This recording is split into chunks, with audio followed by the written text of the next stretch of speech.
Hi folks, welcome back to the channel. JD here again with another car finance related video. Thanks for the continual support, thanks for all the emails, thanks for the comments. Please continue to comment and subscribe.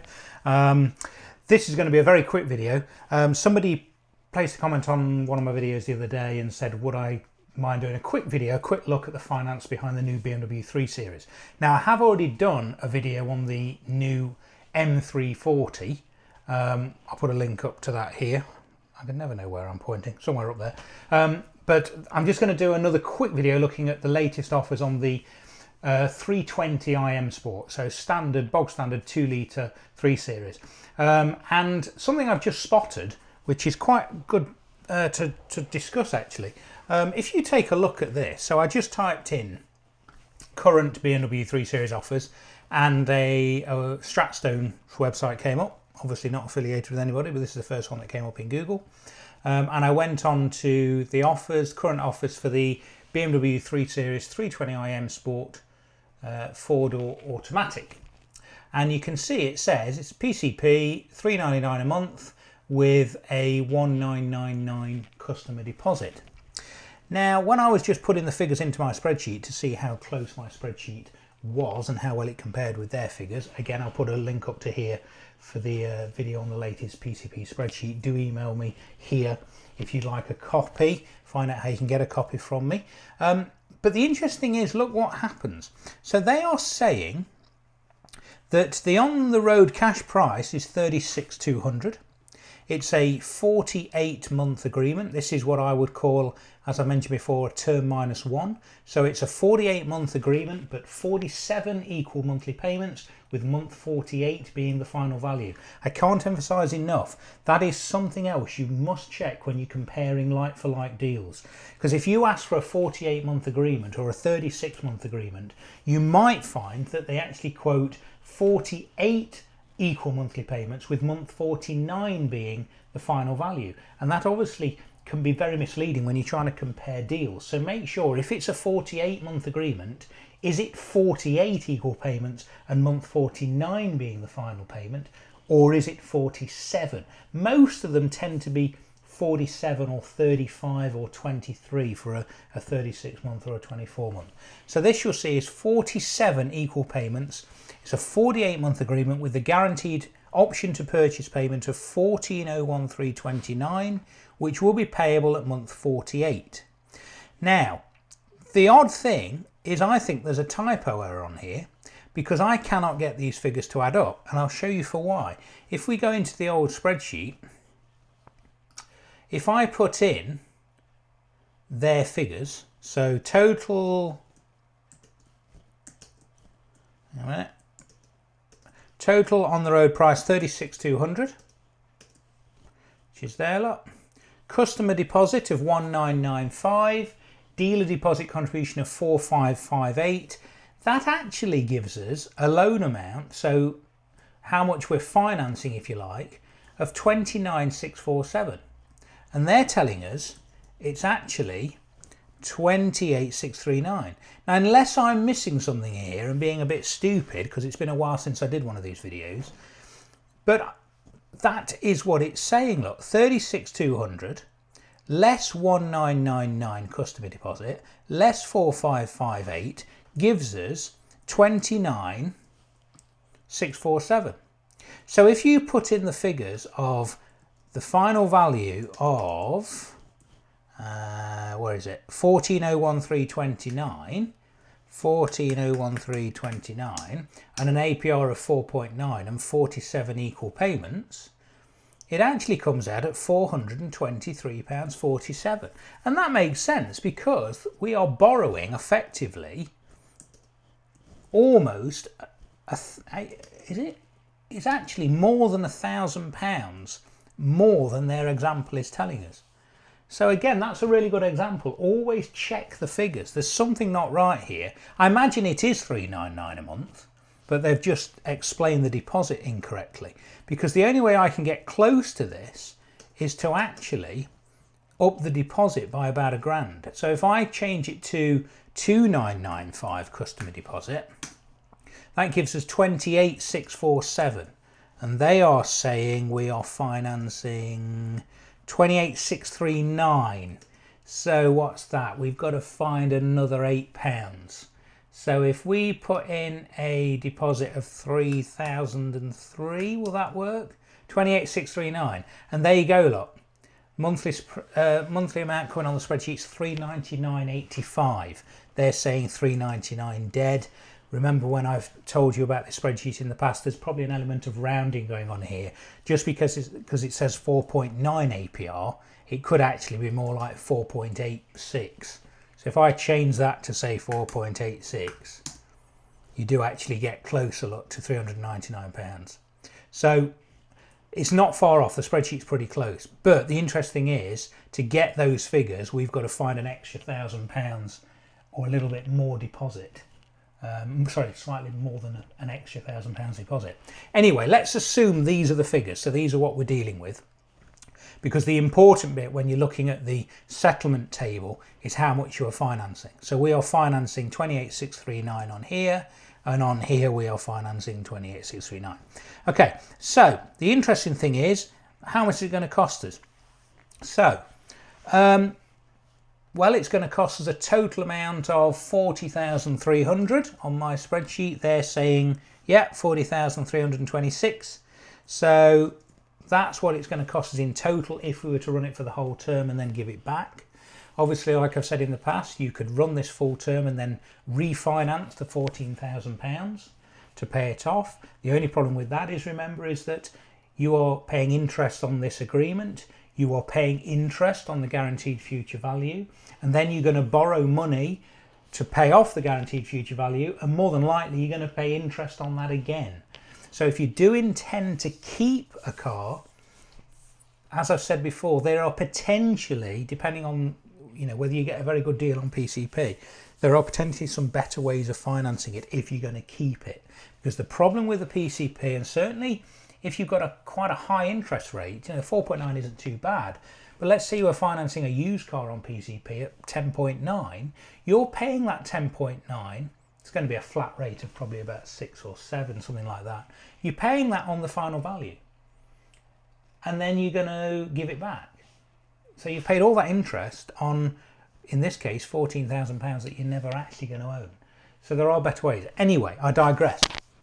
All I want to do is just explain, let's see if we can get out of this car at any particular point. Now, some people who've emailed me about the spreadsheet have said, well, okay, the spreadsheet's great. Well, I like to think it's great. Sometimes people say it's not great. Although most people do, to be fair. That's being unfair. I really appreciate your support, as you know. What they say is, well, how do you get the cap value? How do you know what, if I buy this 3 Series, let's say next month in June 2020, and I want to keep it for 2 years, how do I know what it's going to be worth in 2 years? Well, obviously nobody knows that, especially with what's going on at the moment with the lockdown. There's thousands and thousands of cars sat in airfields at the moment because no one's buying them. So we don't know what the future holds for cars. But the only way you can do it, the only way I've done it in the past, is to get a valuation on a similar car at the age it's going to be in, say, 2 years' time. So what I'm going to do is I'm going to go onto Parker's. There are other sites. It's not overly accurate, it might change. But let's just go onto Parker's and get a valuation. It's obviously more accurate to get a cap valuation. You can pay for cap valuations. There used to be a website a few years ago that would give you free cap valuations, but I can't find it anymore. They seem to have made it subscription only, so you have to pay. So places like Parker's, there used to be one called Wise Buyers, I think they're still around, it will give you a reasonable indication. And if you go on worst case scenario, hopefully it will give you a good idea. So let's get a valuation. So what we're going to do is going to get a valuation on, hang on a minute, let's start again. So we're going to get a valuation on a similar car to this in 2 years' time. Now obviously the new 3 Series wasn't available 2 years ago, so it's not going to be a particularly accurate way of doing it, but it will give you an idea and it'll show you the principle.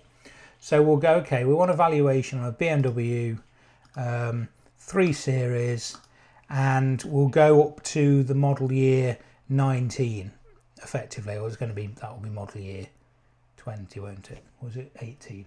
It's always the year before, isn't it? Anyway, so this the model before this one, because I can't get a valuation on a 2-year-old new 3 Series at the moment. So we'll go for that one. And we're going to go, okay, what's purpose evaluation? I'm just curious. And we want to pick a registration that's 2 years on from now, or 2 years back from now. So what registration would a 2-year-old 3 Series be now? It would be a 2018 18 plate, wouldn't it? Because a 68 would be a 70. So we're assuming we're going to buy this before the 70 plate comes out. So we'll say we'll get a price on a 2018 18 car. And we're going to choose the same model. So we're going to choose a 320 MSport Auto. Yeah, that's the one.